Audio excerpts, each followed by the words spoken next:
A lot of the neighbours heard the commotion and did nothing, but 2 children, let that sink in, 2 children heard it, and they saw Bethany at the window, and they bravely actually got in contact with the police.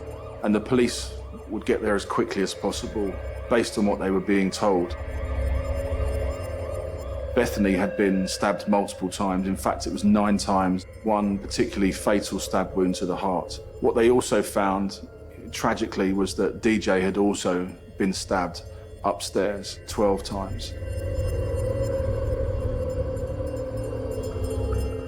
This was a huge news-breaking story, and people in Lincolnshire must have been terrified. Police at the scene are given clear indications that there is one suspect involved in the shocking slayings of mother and son, ex-partner, 29-year-old Daniel Bolton. But he is nowhere to be seen. And of course, what we know at this point is that Bolton has made his escape.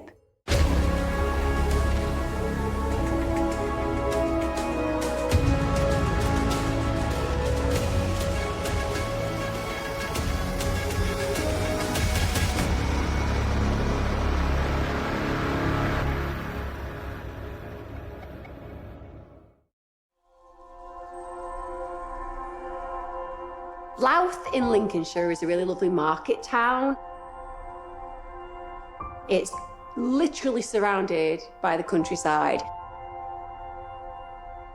If you're thinking about wanting to bring up children, it's that perfect environment. Louth is like most places. It has crime, it's got youth crime, it's got certain problems, it's got domestic abuse, like we'd expect to see across the board, but it's not a high crime area because it is genuinely a beautiful market town. Yes, Lincolnshire's sort of hidden away on the east side of England. It's mostly flat, but the Wolds is a beautiful area. And Louth itself is a well-to-do, quiet place. Nowhere really you would expect the murder of a mother and child in the safety of their own home.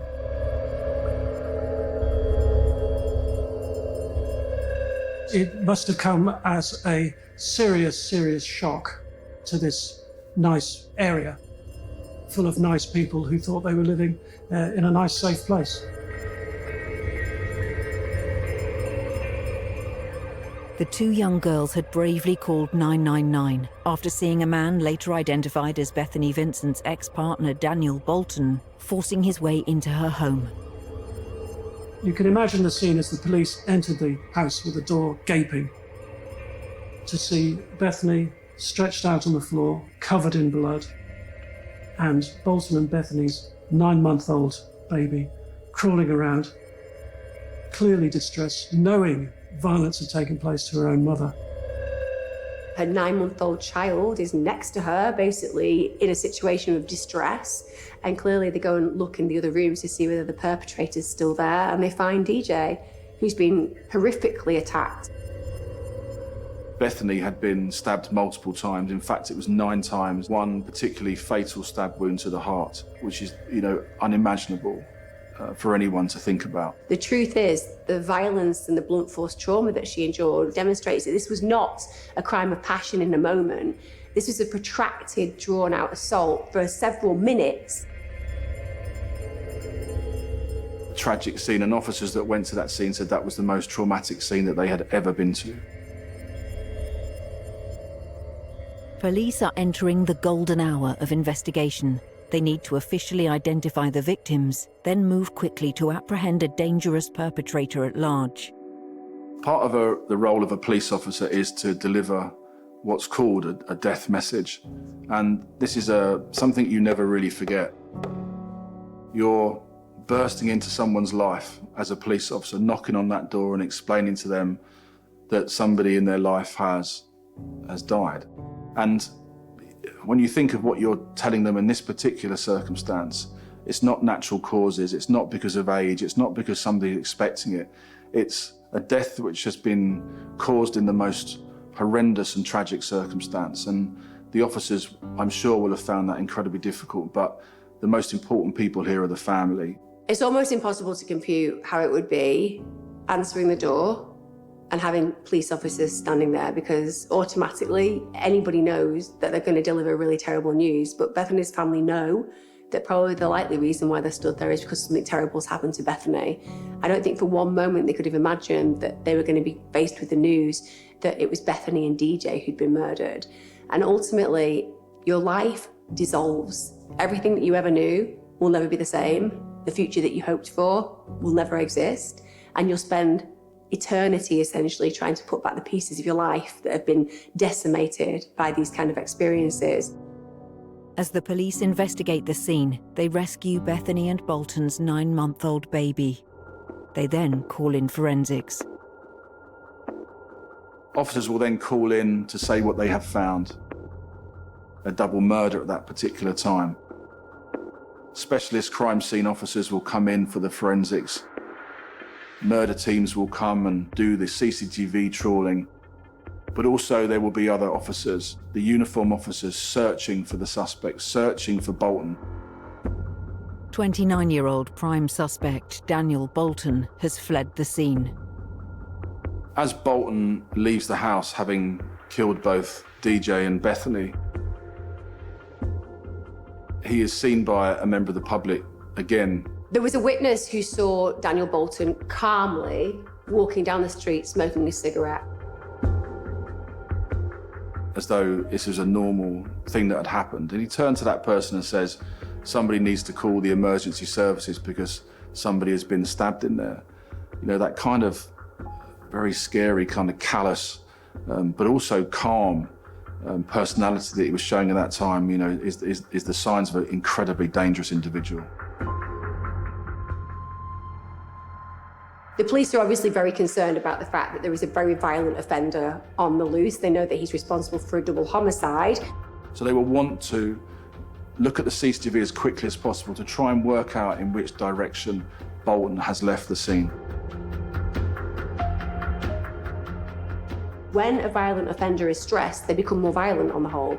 So he's an imminent threat to anybody who may challenge him. As a senior investigating officer, you have to make decisions sometimes about using the press and using the public to try and find somebody. You don't want people approaching somebody that is as dangerous as Bolton. But equally, you need the eyes and the ears of the public to find out where he is, if you've seen him, so that officers can direct their inquiries towards that area. And of course, that's what they did. They had to go public because they wanted to find him as quickly as possible. He posed a danger to everybody, every member of the public. Now we're into what is called a manhunt, and it will be a very high-profile manhunt. They know that. They put out information about who they are looking for in an aid to get somebody to say that they've seen him. But obviously, they don't want the public to try to approach him because it could be incredibly dangerous. This man will happily kill you if you get in his way.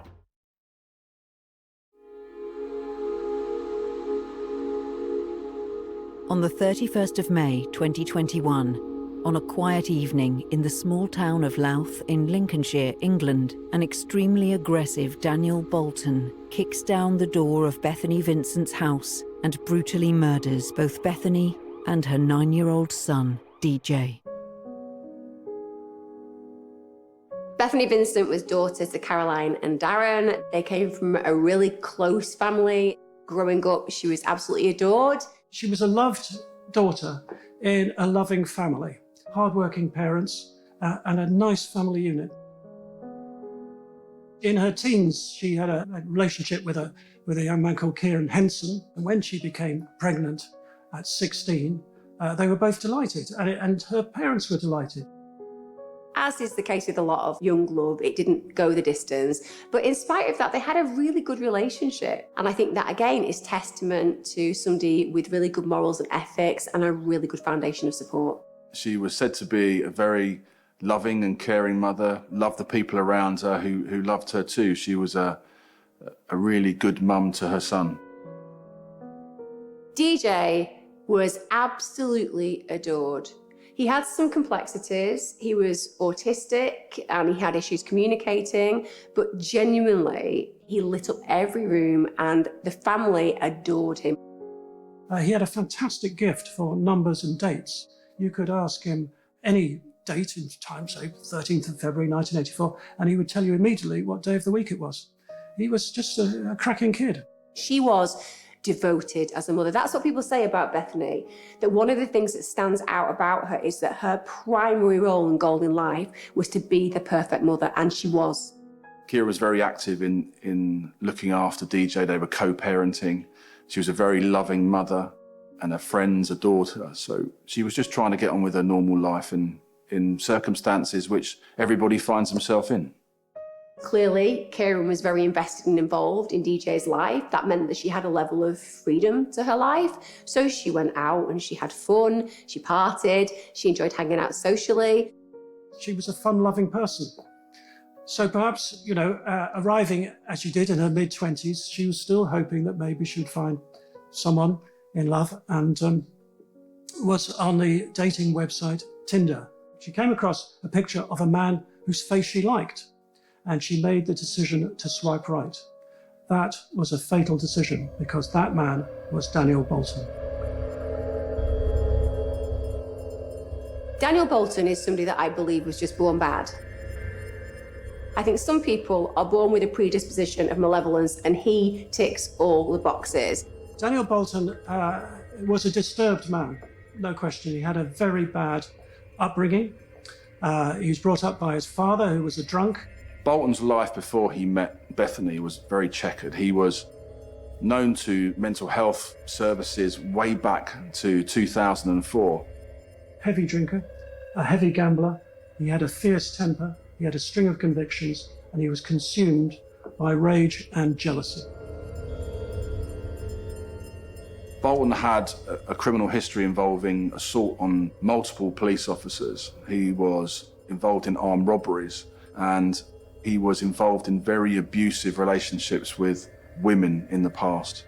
So we're talking about a pattern of behaviour that from the get-go is deeply concerning. And arguably, he was not safe to be around women. When you're assaulting 5 different police officers, this person is a real concern for our society, really. Crucially, Bethany was unaware of Daniel Bolton's previous relationships or abusive behaviour. She was unable to see the red flags. When you think about dating in the digital age, everybody has a profile and a bio. You don't write, have a history of violence. You write the things that make you seem nice. So for somebody who's got a horrible pitted history, you can essentially whitewash that and carve yourself out to be Mr. Charming. He can hide a multitude of things behind a profile. Also, they can get close quite quickly and then feel like they're in a safe relationship when actually they haven't even met. It gives that false sense of security. Bethany thought she'd really had stumbled upon a keeper, on a golden guy. Everything she thought, that he was attentive, he was there, he was interested in her family and her life, and he seemed to be the one. She starts a relationship with him. They seem to be in a good place. And in August of 2020, they actually have a child together. And everyone describes them at that time as being a good couple and very pleased that she had another child. It was a short-lived honeymoon period. Daniel Bolton, like every coercive controller, like every domestic abuser, love bombs. He makes her feel like the most important person in the world. He makes her feel like she's met Mr. Right. Very quickly, this golden start started to crumble, because Bethany quickly realised that what the attention that Bolton was paying her was in fact based on obsessional demand to dominate her, moving her away from her lovely stable family with her parents, moving her away from her lovely friends so that he could have her to himself. It was just Bolton and Bethany in his eyes. Bolton had spent a lot of time with Bethany, almost showing signs of this coercive and controlling behaviour. And he became very jealous of her first child, DJ. DJ has autism and requires additional help and needs, and a lot of attention from his mum, Bethany. It's extremely common for domestic abusers to be jealous of a child. Bolton was consumed by jealousy of Bethany's happy life with her parents, happy life with her other friends, and happy life with, in Bolton's eyes, someone else's child. And the focus of his jealousy was fixed on this poor 9-year-old boy. Bolton showed huge amounts of jealousy throughout the relationship and even afterwards.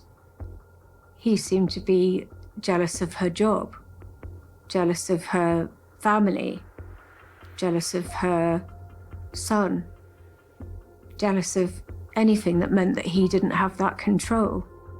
He was so jealous of DJ, so jealous of Bethany's relationships that he completely closed her world down. He feels that he needs to be the most important person in her world, and therefore he sees him as a threat. So ultimately, DJ becomes a problem that needs to be removed. Bolton considered DJ the outsider and the threat to his single-minded obsessional possession of Bethany was this child whom Bethany, of course, doted on.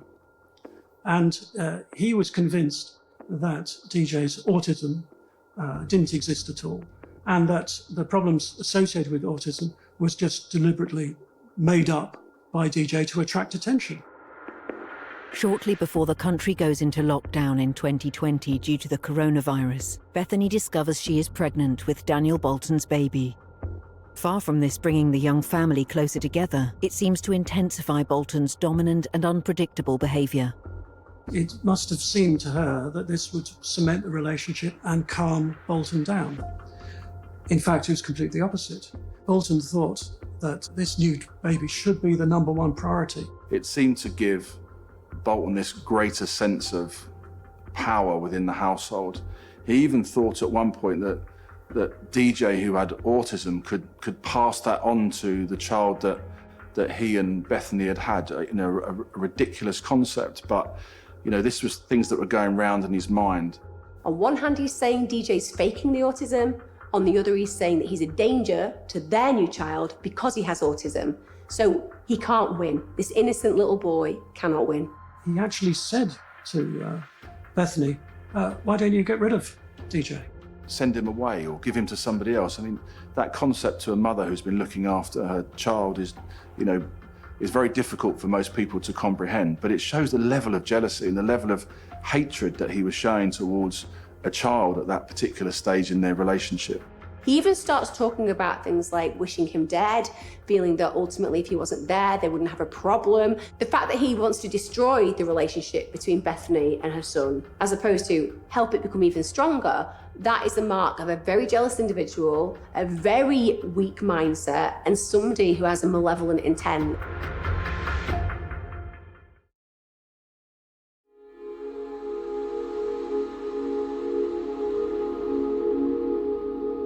The 26-year-old single mother of two, Bethany Vincent, is becoming increasingly concerned around her relationship with partner Daniel Bolton. In turn, Bolton is becoming jealous of Bethany's 9-year-old son, DJ, as well as abusive and controlling of Bethany herself.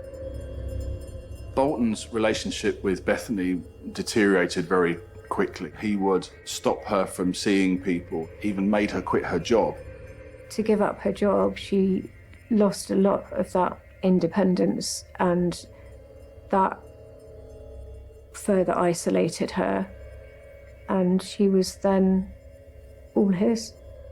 Gaslighting the victim and saying things to make them lose their confidence and to really put them down is a real common trait of these domestic abusers, because it means that they can further isolate them if they start to lose confidence, start to lose weight, maybe aren't able to work anymore. So it all plays into that controlling, jealous behaviour, that isolation tactic, and it really is manipulative. Bethany's family and friends are understandably horrified at the way that she's being treated. They see that she's getting isolated. They see that she's not going out anywhere near as much and socializing. They're seeing that he's chipping away at her self-esteem bit by bit to a point where she's almost not knowing who she is any longer. It can be really difficult, I think, for parents to be able to say to their children, their grown-up children, actually, I think this person might not be right for you, and be able to label things as well as coercively controlling or even dangerous. There were quite a few occasions where people saw Daniel Bolton being aggressive towards Bethany, but her mother actually saw him throw her against the wall. So she's witnessed a really high-level assault. So they are clearly desperate for her to get away. But it's never as simple. When you're in a relationship, the person that you're in a domestically abusive relationship with, they're not domestically abusive 100% of the time. They might only be domestically abusive and nasty 5% of the time. So for 95% of the time, they might be fine. And if you have a family with them, you're thinking, well, maybe it can work out if I do A, B, or C. And you mess around with that in your mind a great deal as a victim. So that's why she stays, even though we all know, ideally, she should leave as soon as possible. Someone is prepared to assault their girlfriend in front of the girlfriend's mum, a family member, it means that they are prepared to do anything.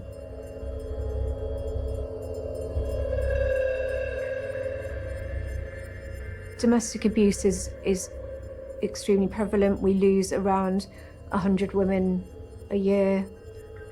It's about every week 2 or 3 women are lost to murder via their partner or ex-partner, and then we have to add on suicides as well.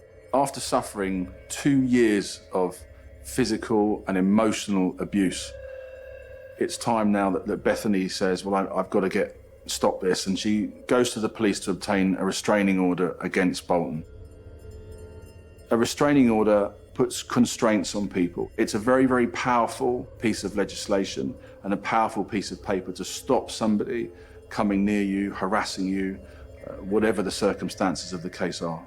When you think about Bethany's situation, she was so convinced that something terrible could happen to her and her family that she needed to essentially go into hiding, and that's what was going to happen. She was not far away from being rehoused in a place where he wouldn't be able to find her.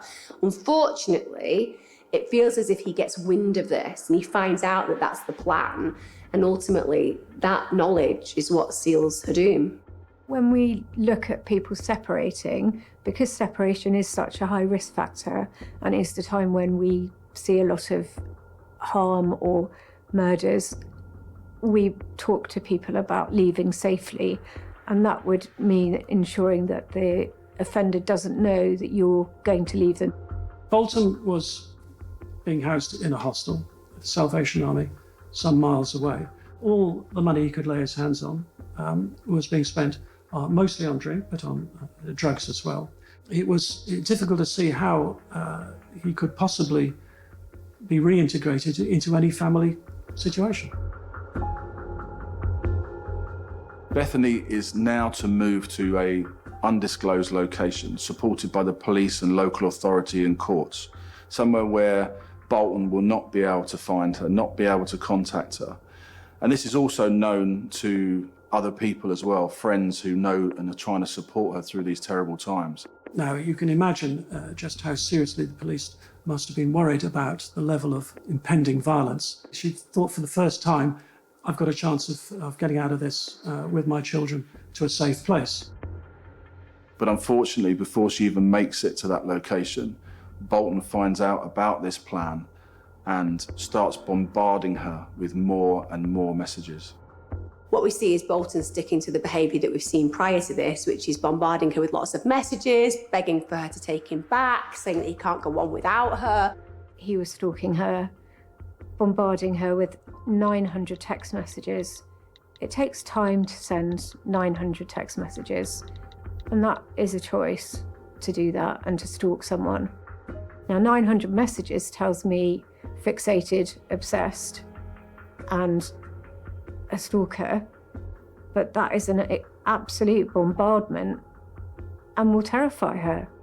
And she ignores every single one of them. What Bethany does, which is often what other people don't do in these situations, is that she actually follows protocol, which is to ignore every message, to not engage in any way, shape or form. So she's doing everything right, but this is really riling him because he's not getting the consequence that he wants, which is for her to say, okay, I'll give you another chance. It can be quite dangerous to block them completely, because that's when they're more likely to show up. The advice is to ensure you keep one route of comms open. You don't reply to them. You've already said, do not contact me, and the CPS like to see that. But keeping one route of comms where they think they're getting to you, A, it keeps the evidence, but B, it can prevent the escalation. Now, the escalation starts when they are completely blocked and they can't get to that victim. So they're more likely to just try and turn up. After messaging Bethany over 900 times and receiving zero response, Bolton, in a fit of rage, leaves the hostel and begins a 26-mile walk to Bethany's home. And then we see him, this is at night, getting himself together and just leaving the homeless shelter and starting to walk. And essentially walks miles and miles and miles to Bethany's house with clearly an intention to show her that he's so devastated, he's got a rope with him. He's got this rope that therefore he's going to say, I'm going to take my own life. But with respect, he has a lot of time during that journey to go and do that if that's what he wants to do. It isn't, it's a prop. It's seriously about making her feel guilty. By the time he arrives at Bethany's house, he's so pumped with this rage, this jealousy, this anger, this aggression, that really the danger is at such boiling point that it's inescapable. Something terrible is going to happen to her. And this is where tragedy strikes.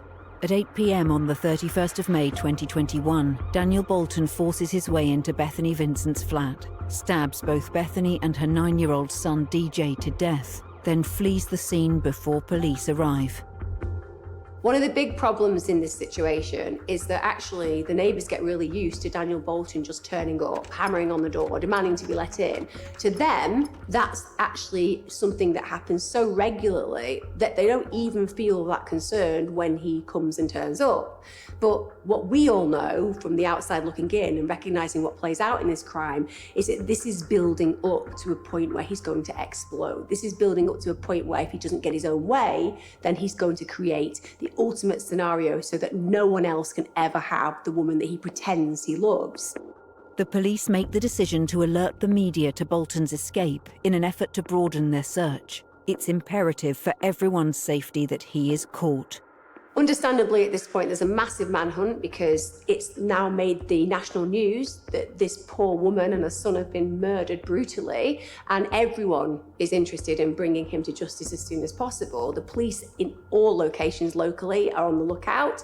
The tactics they wanted was to use the media, use the public to say, right, where is he? Help us find him. This is what he's done. He's very dangerous. I think police knew that the public would help. Also, they had to warn the public that a double murderer was on the loose. And this was a huge story in Lincolnshire, where a double murderer was on the loose, probably armed. Definitely, he was desperate.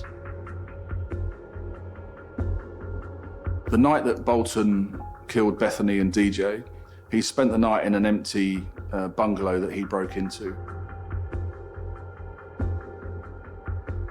He didn't know whether people were present or otherwise. And so that tells you that he would have been happy to attack another person. Then he rests, obviously, thinks about what he's going to do next, equips himself and carries on going. He left a note confessing in his own name to the double murders, but he was still on the run. So at this point, they haven't got hold of somebody that they know is absolutely dangerous beyond measure. After hiding from police overnight, Daniel Bolton continues his escape from police detection. When he leaves that bungalow and goes out into the public, that he is then spotted, in fact, by an off-duty police officer. Who immediately recognised him and, of course, tried to arrest him. PC Stephen Dennis is off duty and walking his dog near Hubbard Hills the morning after the double murder, a mere 1.7 miles from Bethany's home. It is here that he encounters Bolton. PC Stephen Dennis actually notes that Bolton is talking to a woman. Now, clearly, that could be putting this woman at risk. So he calls for backup, and then basically he goes and challenges this offender. He does what we expect the best police officers to do, which is, in spite of not being on the job, he feels it's his duty to get involved, and he makes chase to confront him. And he is challenged at that point, and a chase ensues where the officer chases after Bolton. Bolton was an extremely violent man with a string of convictions. These involved attacks on 5 separate occasions on police officers. He's armed, he's dangerous, and he is happy, as we've seen in his past, to take on a police officer. The officer actually is stabbed during the course of that chase. Stephen Dennis is very quick to move and dodge the actual slings. Bolton was armed and stabbed the officer in the leg. The officer is trying to contact the police and alerting them that he is chasing the person that everybody is looking for. Now, Bolton is somebody that now has stabbed a police officer, having just murdered a child and a mother. He is extremely dangerous. So they know what kind of person they're dealing with. They deploy armed officers. More and more cops from further and further away would want to be part of finding this person. And you know, I can imagine how many police officers were making their way to that scene to try and find him. But undeterred, Bolton makes a run for it, and he actually tries to get a vehicle. He opens the doors, there's a man, a woman, and a child in there, and fortunately, the male in this situation waves his arms, and it kind of makes Bolton think twice, so he carries on. Again, as he's running, he comes to another car. A woman is driving this particular vehicle, but she thinks as she pulls up, this guy looks like he's going to come for my car. She locks the doors, but she's right. He tries to get the vehicle because he wants to make his escape, but again, he's unsuccessful. The police focused their attention there. There was a police helicopter, there were drones, the place was swarming. Bolton ditches the cars and makes a run for a nearby farmhouse. He hops over the farmhouse fence and runs towards the surrounding woods. Police helicopters catch his attempted escape on their CCTV. Bolton is now in the woods, and there are police drones, helicopters, armed officers, unarmed officers. Everybody is there to try and find him. You can see his eyes darting around, desperately for a means of escape, but even he must have known then that the game was up. He was cornered. And he is confronted in the woods where he actually asked to be shot by the police. We want this person alive, and we want them because we want them to face justice on behalf of that family. Essentially, he's tasered because he's going to have his day in court, whether he likes it or not. He was then restrained in handcuffs and brought out of the woods, which can be seen on the footage. As Bolton is being put in the back of a police van in handcuffs, he says, "I know I'm an evil person." He told one officer, "I know I'm an evil but can you give me some water?" Can you get me some water, please? I know I'm an evil. He also suggests to the officers there that he's going to kill himself. The important thing there is to make sure that he doesn't do anything to harm himself, because everybody at that point wants him to face justice for killing Bethany, for killing DJ, and for everything else he's done in his life. On the 31st of May 2021, Bethany Vincent and her 9-year-old son DJ are both stabbed to death by her abusive ex-partner Daniel Bolton. After committing this heinous crime, Bolton goes on the run. He is found 24 hours later by an off-duty police officer who alerts the authorities and has him arrested. Bolton himself is a crime scene, and he's an important crime scene, obviously, because you want to put him at the scene of the murder of Bethany and DJ. We have witnesses, but they don't know him personally, and it's important to link him forensically to that scene. Coming back into custody, his clothes would be taken, they would be forensically examined at a later date. They'd be taking swabs and fingernail cuttings and hair cuttings and all sorts of things from him to try and find that forensic link to the victims and the crime scene itself. The officers will be making sure that they have got every piece of evidence they can find, every piece of CCTV that can prove the case against Bolton. There's lots and lots of work involving lots and lots of officers, all with that common purpose to get justice for Bethany, for DJ and the rest of the family. Trial took place at Lincoln Crown Court, and then, to general astonishment, Bolton entered pleas of not guilty to both murder charges, and he even denied wounding the police officer and burglary of the house. Again, with the evidence against him, the forensic evidence, his admissions on a note about that he did the killings, he still says, I am not guilty. His intention now is to get away with it.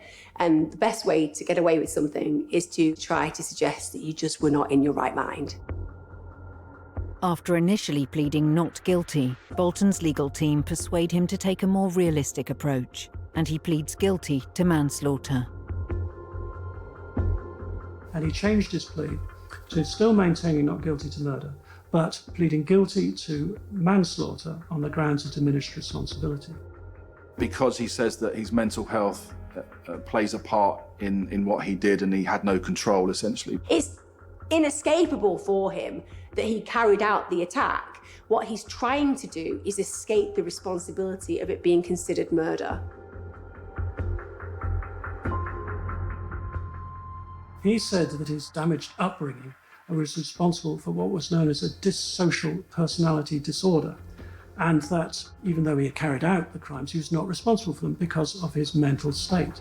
Thus meaning he's going to get a way lighter sentence. As you'd imagine in court, he doesn't have a lot of emotion, because ultimately, if you're going down this line of defense, you're trying to say I wasn't responsible. If you're not responsible, well, how can you feel that guilty about it? It's so disrespectful. But this again is tested. You know, they will test that to say, is he in full control? Did he have rational thought? And it was decided that he did.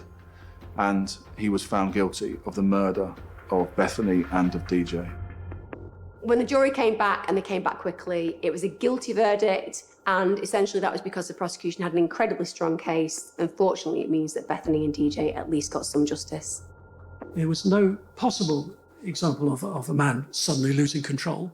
This was a planned attack for a man who loved violence and wanted revenge against his ex-girlfriend who was trying to dump him, and what he saw as his nemesis, a 9-year-old boy, autistic and completely harmless. Bolton was given 2 life sentences where he would serve a minimum term of 40 years. And that means that he isn't eligible for parole until 40 years have been completed. The sentence for me is interesting. I genuinely think that this is a person who should never walk the streets again, and I feel that there was enough compelling evidence that could have been suggested that he would never be a safe person to be free. Essentially, the judge said that they had explored that, and that maybe a full life tariff could have been on the table, but they believed that because he had walked that distance and was bombarding her with lots of messages, it was all about their relationship carrying on, that he couldn't in good faith believe that he was intending to murder Bethany.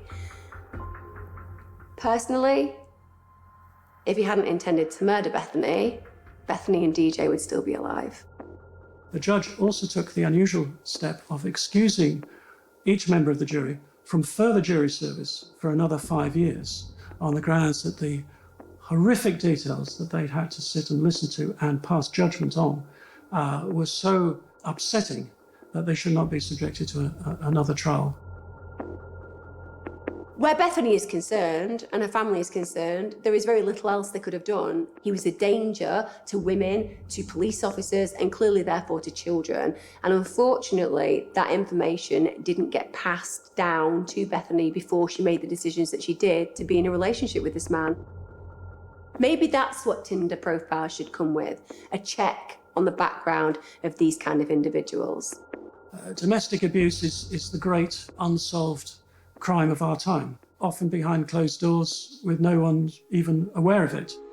Education around healthy relationships is a must for schools covering domestic abuse, coercive control, looking at the red flags, looking at what does a healthy relationship look like? It's quintessential to have it in early education again in secondary education, and then at universities.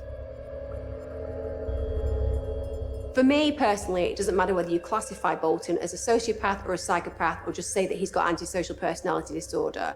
He is a stone cold-blooded killer. He's an individual who doesn't understand empathy. He's got a low regard for anybody else's life. He doesn't care about consequences. He's an individual who's predatory in nature. He seeks to exploit. It's all about him. And then he has a jealousy over a 10-year-old boy who has autism. Jealousy that he wasn't getting the attention that he needed from Bethany. And it's just pushed him even further, this personality trait that he has, to commit the most heinous of crimes in murdering Bethany and DJ. And ultimately, that jealousy is what has led him to murder Bethany and give him the ultimate in power and control. He is a really cruel, violent man who got the sentence he deserved. Bethany's family are doing exactly what you'd expect Bethany's family to do. They're creating a loving legacy by raising her child that now does not have a mother, that now will never remember the loving arms of a woman who adored that child.